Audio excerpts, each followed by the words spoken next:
Late last month, Tyler the Creator surprised the world with another album, Don't Tap the Glass. The day it released, he also dropped a music video for the track Stop Playing With Me, which is pretty much entirely set in one room with some huge speakers, where Tyler is joined at different points by famous friends LeBron James, Maverick Carter, and The Clips. A couple days before that, The Clips themselves dropped a video for their song Chains and Whips, and while the video contains a bunch of cool clips and animations, the only scene where the two artists are actually in is set in one room with one still camera. Kendrick is busy on tour, so he wasn't around to be in the video. But he himself released a video just like this a few months ago with Squabble Up. Again, almost the entire video has him standing in the center of a room. It's gotten to the point where there are viral tweets asking the question, why do all of these videos have that same one room vibe to them? And, well, there's a short answer and a long one. The short one was summed up nicely by the rapper Ben Riley, who makes great music, by the way, on Twitter. It saves money. Shooting in one location means you only have to pay for one location. For those who have never been a part of a music video, you have to rent out these locations. And some of the nicer ones can be really expensive.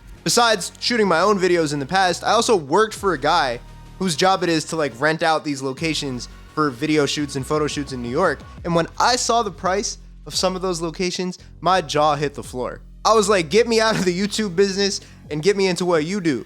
We're talking about thousands upon thousands of dollars. And doing it in one location doesn't just save money for the artists, it also saves time. And for these artists, well, you know the saying, time is money. Think about how many places you've seen the Clips show up on the internet in the past few weeks. They're busy guys in the middle of an album rollout. They only had to physically be in one scene for the music video, and you can see why that's appealing. Tyler was literally on tour while recording Don't Tap the Glass, so I can imagine that he had a very, very, very tight schedule. He can't go running around hitting 5 different locations for a video when he has to be in a whole other city tomorrow. As for Kendrick, the Squabble Up video is a direct reference to the Roots' 1999 video, The Next Movement. But the idea remains the same. I'm sure that video costs less money than, let's say, the Not Like Us video. Okay, well, I answered the question, right? We could end the video here. My retention rate is plummeting to levels never before seen on this platform. But hold on, because I think there's actually a deeper conversation that we can have here about the role of the music video in 2025 and how it's evolved and changed, and what the function of a music video even is anymore in the story of an artist. I often see people asking, why don't we get those ambitious Hype Williams music videos anymore? We know Kendrick, for example, could afford to do one. Why doesn't it make as much sense for an artist to do one of those today as it used to? Will videos like that ever have a comeback? Is there something deeper about these one-room, static, wide-shot videos that tells us why they're so appealing? Let's take a deep dive into the world of music videos and see if we can find out. But first, if you like videos on music like this one, I'd really appreciate a like and subscribe. I post a video every week. If you want to see them early, go to my Instagram, HADJI, throw me a follow, and join my broadcast channel. I post all my videos in there one day early for free. Also, thanks for the love on my latest song, Synonym. It's been really cool to drop a new song as HADJI for the first time in 6 months. Really appreciate all the support on that. I'll put the link in the description if you want to check it out. And if you want to hear more, I am literally on tour as we speak with a couple other great artists, Damage, Rob Apollo, Snow Xavier. This video drops the day before my show in Portland. And I've got a few more on the West Coast, the Midwest, and New York before the end of August. So if you're around in any of those places, come say what's up. Also, my group Elmjack has a project dropping very soon, I promise. It's been overwhelming. We've been a little viral on Instagram, which has changed some things, but we are working on it ASAP. We're gonna get you a lot of music really soon. Stay tuned for that. Let's get back to the video. When people think of the music video, they're probably thinking of the MTV era or maybe anything from the 1980s onward. But I think we could start a little earlier than that. Up until the late 1920s, movies were all silent. Actors like Charlie Chaplin had to be entertaining on film without the use of any sound. But they were developing the technology to add sound to videos, and when the studios approached Charlie Chaplin about the idea of doing a movie with sound, which at the time they were called talkies, he told the reporter that he would give the talkies 3 years and then everybody would move on and go back to silent films. Do not ask Charlie Chaplin for lottery numbers or career advice. Not that he would say anything back for multiple reasons, I guess. As soon as studios and audiences alike started embracing the idea of sound in movies, musical performance on film became a possibility. The 1930s and 1940s would feature short film performances of songs. There's also things like Disney's 1940 animated film Fantasia, which I guess if you think about it is kind of a music video. The 1950s was the decade where people in the United States started buying TVs. By 1960, 90% of American households had a TV in them. Now there was a new platform for visual content right inside the home of almost every American. And with that came new ways to display music visually. With the 1960s came a slew of TV series based around music. The Monkees were a band assembled specifically for a 1960s TV series with the same name, but they also recorded real songs and made music videos that were included in the show's episodes, some of which were lip-synced rather than just performed live. My parents would play the Monkees CD around me as a kid, and I never understood that they were like a TV band. I always just thought they were like a real band. So this has been a lot for me to process. But this is really, sort of the precursor to the music video. Getting fans accustomed to the idea of them watching their favorite artists performing on film, but it's not just like a taped, real event of a live performance that happened somewhere else. In England, there was the TV series Top of the Pops, which would come on weekly and play whatever the top hits of that week were. It was like a countdown kind of thing. And then it would have musical guests and live performances. But it was hard to always have the right band in town at the right time to be able to do the live performance for that week. So what they realized was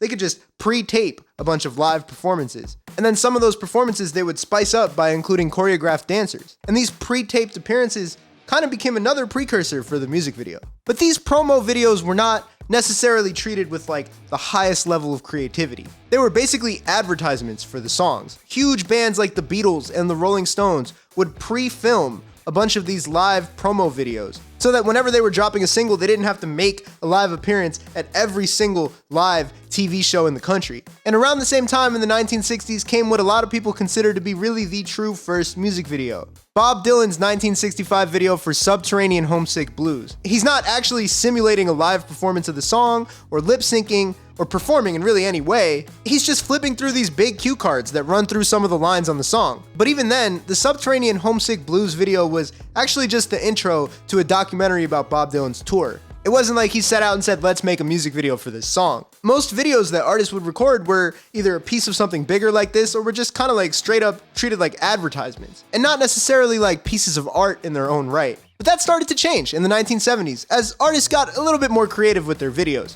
and audiences became more and more aware and comfortable with that format.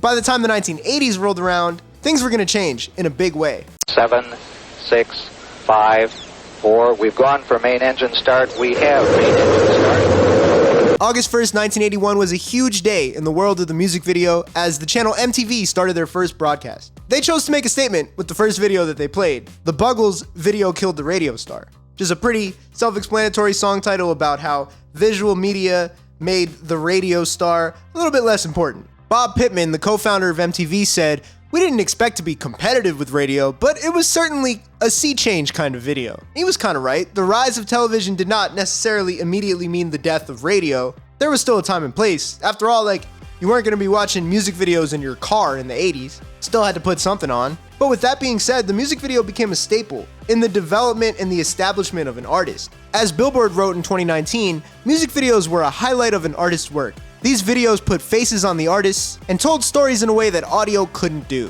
Not only was there now a place for people to gather and watch these music videos, but new video recording and editing technology made it a lot easier and cheaper to make these videos in the first place. As a result, several of the biggest artists in the 1980s, like Madonna, were able to make the music video a huge part of their story. Of course, one of the best and most iconic examples of a music video is Michael Jackson's Thriller. Michael Jackson's album of the same name had spent basically a full year atop the Billboard charts, thanks to hits like Billie Jean and Beat It. But as the steam started to slow down, Michael came up with an idea. He had seen the horror film An American Werewolf in London, and called up the director John Landis to see if he would do a video for the Thriller title track. At the time, it was abnormal for a movie director to be doing music videos. Again, to a lot of people, these were still seen as advertisements and not necessarily pieces of art. But Landis agreed, even though both Michael's label and MTV were skeptical of the idea and how much it was about to cost them. They ended up pushing forward anyway, and the 14-minute video with the red jacket and the zombies became an instant classic. It redefined the way that a lot of artists would see their music videos.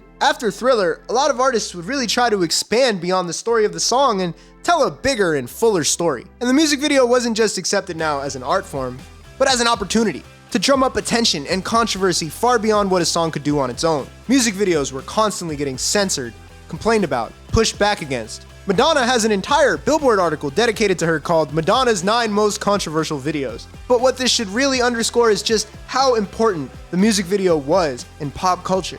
These weren't obscure little video advertisements anymore. They were the main stage. And with this many eyes on the medium, it was time to start pouring main stage money into it. In the late 80s into the 90s, there were videos like Michael and Janet Jackson's Scream that reportedly cost over $10 million. There were 3 Madonna videos that cost $5 million or more. Die Another Day, Express Yourself, and Bedtime Story. Labels saw music videos turn artists into icons overnight, and they started investing in it. At the same time, they started making some money back, as labels started charging MTV for licenses to play these videos, since the demand was there. It was free for MTV in the early days, but once the format started taking off, forget about it. Get them hooked, then start charging them. It's the classic drug dealer tactic. It wasn't just in pop music either. MTV started Yo MTV Raps in 1988, putting a bigger spotlight on hip-hop, as they tried to move away from the reputation they had in the beginning of not playing enough black artists. The turn of the 1990s saw the beginning of the careers of some of the greatest hip-hop music video directors of all time, like Hype Williams. His videos are flashy and grandiose, using fisheye lenses and loud colors. The Missy Elliott ones are all classic. The TLC No Scrubs, Jay-Z Big Pimpin' videos all come to mind as well. You might not have heard his name, but I am very sure you've seen his work. His budgets would regularly touch 7 figures. And when you think about how classic and how impactful and memorable some of those videos are, it was a wise investment for the labels. And these are the type of videos that people sit back and think about today and ask, why don't we get videos like this anymore? So, about that.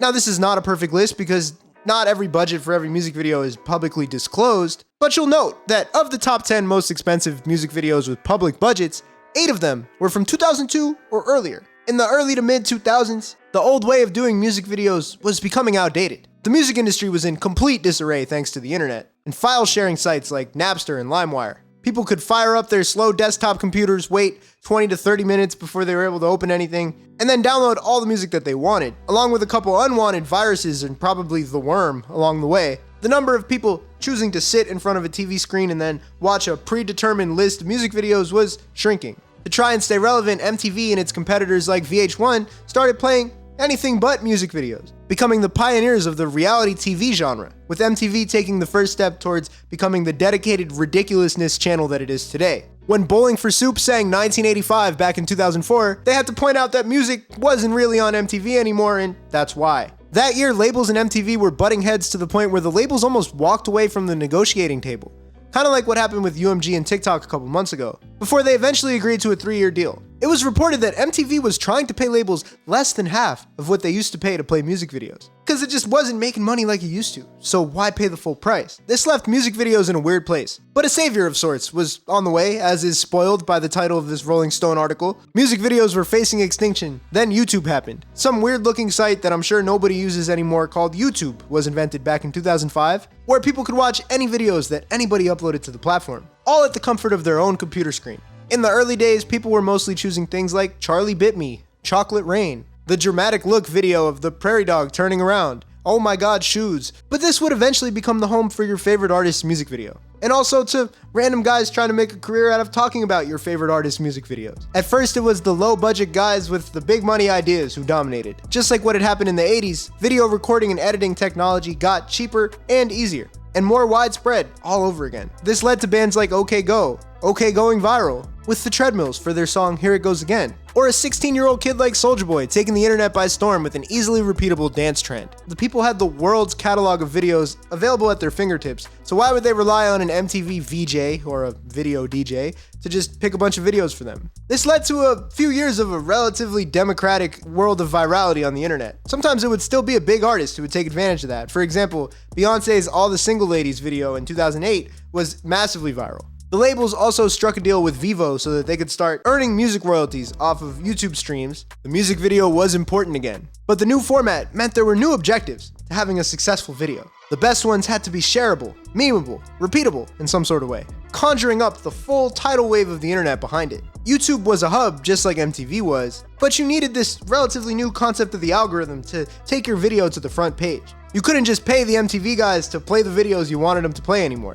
Instead, a relative nobody could win over the internet with a show-stopping video like Tyler the Creator did himself with Yonkers back in 2011. In 2013, Billboard started counting YouTube views towards the charts, only putting the batteries in the backs of the artists and labels even more. The smartest artists then figured out how to use this to their advantage. Think of videos like Drake's Hotline Bling, probably the peak of the memeable music video. People People still use that damn reaction pic to this day. Back then, while the memes would spread the video on early pre-short form video social media platforms like the old Instagram, Facebook, and Twitter, everyone was eventually getting driven back to YouTube to watch the video. Videos like that one or Nicki Minaj's Anaconda would genuinely break the internet. And then there would be a Bart Baker parody of that music video within 20 minutes. I feel like I might be able to pinpoint the exact moment where the music video as a moment era came to an end. And also one of the rare examples where the music video is probably more popular and recognizable than the song itself, This Is America. Childish Gambino was hosting Saturday Night Live and was also the musical guest. He performed an unreleased song and then concurrently released the music video for it on YouTube. When I tell you, everyone stopped to go watch this video. And by that Monday, there were 100 think pieces sitting on the desk of every pop culture editor at every single publication in the world. In retrospect, some people have looked back on this moment critically. Maybe the song wasn't really that good.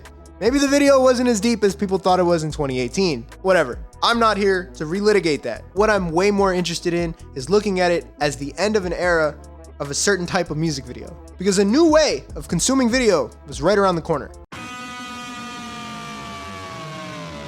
You see, for all the history of recorded video, things were shot like this. The first movie screen was oriented like this. So was the TV screen, and when the computer screen came along during the YouTube era, it didn't make a difference because they also look like this. Even some of the early cell phones, like the Sidekick, look like this. But when Steve Jobs first dropped the iPhone on our head tops in 2007, it began a slow and steady shift in visual orientation. Our phones, they look like this, usually. Sometimes we make them go like this, but our natural state is to hold them like this. And so content has started to adapt to be shaped like that as well. This didn't change too much for the first decade or so after the iPhone because the industry was so used to making things that look like this. And even then, all the popular social media apps were mostly being driven by sentences and pictures. Even when people recorded videos on their phones, the default instinct was to go like this. Childish Gambino immortalized that concept in his song World Star. But things started to change when an app called TikTok took over the brains of all the users in the world, starting around 2019 or 2020. It was an addicting concept. You sit and you scroll and you don't even have to click anything.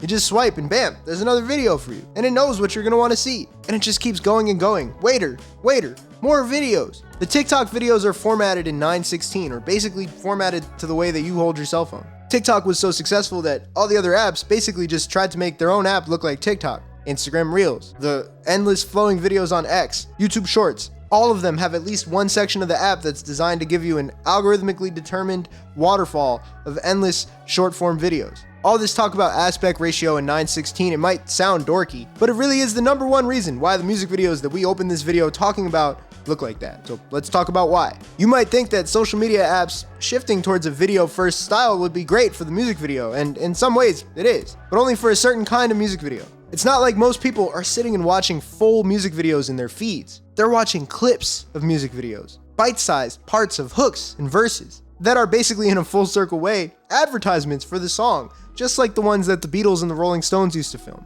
The rapper Eminem, who happens to be one of the most visually gifted musicians in the game right now, had a quote about this. But my issue too is like, bro, I really only know like the 15-second to 30-second part of a song. And then the rest, I don't because of TikTok. Yeah. You know? And we can really understand how things have changed by looking at a popular music video from about a decade ago. Drake did a video for his song Hold On, We're Going Home in 2013. It's 7 minutes long, about double the length of the actual song. It's set in Miami in 1985, and you would only really know that if you saw the title screen. A$AP Rocky is giving the toast. He's not even on the song. This was the start of a lifelong bromance between A$AP Rocky and Drake with no issues. Friendship is just so beautiful, it moves me. Anyway, there's a whole plot. It's like somewhere between Scarface and Taken. People are shooting each other. Drake saves the girl. Pretty cool video. It's a completely different vibe from the song though, but in 2013, that was the kind of thing that big artists would do. In 2025, how the hell do you post this video on TikTok? It has a setting that's established by a title card, so unless every clip includes that, no one's gonna even know it's in Miami or it's in 1985. Drake wasn't standing there singing the song right at you. If you saw the clip, you would think this was like a Tubi movie that he acted in. Now compare this to the endlessly clippable, wide, static, one-room music video. You're in one setting, maybe at least a couple different backgrounds. It's clear you're the artist. You're looking at the camera. You're singing, you're performing. Someone who's scrolling through clips of animals, Jed and Pookie, SGA Aura edits. Then you get a music clip.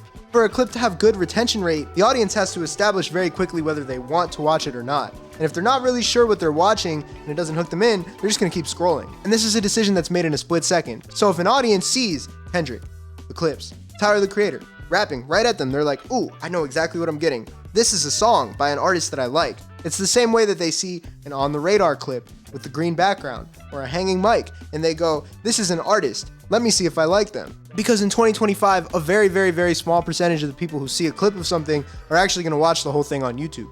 People are getting it from clips on Twitter, on Instagram, on TikTok. And they might not even be clips posted by the actual artist. So for a music video to be successful in 2025, it needs to be something that it didn't necessarily have to be before, and that's clippable. And because these are A-list guys we're talking about, these Tyler, Kendrick, and Clips videos, they all push the boundaries for how engaging and how interesting and how creative a one-room, static, wide-angle video can be. Kendrick has all these set pieces, clues, references, the type of stuff that makes a dude want to throw on a long trench coat and a monocle and start talking like it's LA Noire. The Tyler video has the moving carpet, the big speakers going boom, the cameos. It keeps it interesting. The Clips video, the performance scene doesn't actually do that much, but they have all this B-roll and these random things going on that are pretty cool. So yes, while these videos probably are cheaper than like a full-out music video, they also are doing their best to keep them interesting and entertaining. But at the same time, these frames where the artist is just right in the middle of something, they're really easy to turn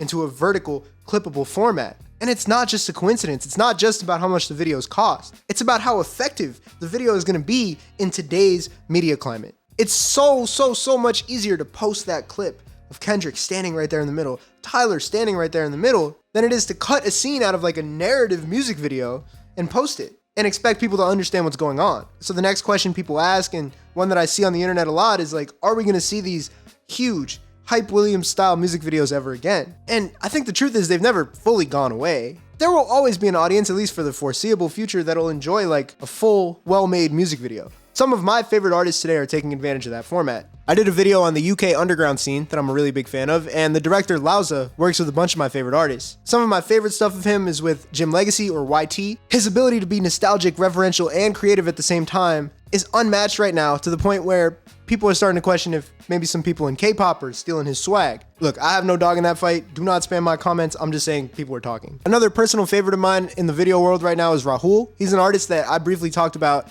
in my video as a recommendation for fans of Frank Ocean. But beyond music, his visual game is crazy. The first snippet of his that really went crazy on social media was for his song Anecdote, where he hits a helium balloon before delivering pitched up vocals. It's like a smart and attention-grabbing way that works in social media, that works in today's social media climate, that works for social media, but it also exists in a really beautiful cinematic universe at the same time, which shows that you can do both. A true multi-hyphenate, he really does shoot his own videos, and he also shoots videos for others, like my video for I Love Smoking Mid, or he recently did this really sick one for this guy Simi, this song Tony Soprano. You should check that out. Shit is fire. Another director that I've been blessed to work with is Dumbdays, who's done a couple videos for me, but he does a ton of stuff for artists like Yee. His ability to use mixed media, animations, VHS footage, all this stuff and kind of mishmash it together into something really new and unique is unmatched. And the music video as a concept is not going anywhere. It's just evolving. It might not be the smartest thing for an artist or a label to just dump money into like it used to be, and it might not be able to break the internet in the same way that it used to 7 or 8 years ago, but it's still important, and a really good one can still take an artist to the next level,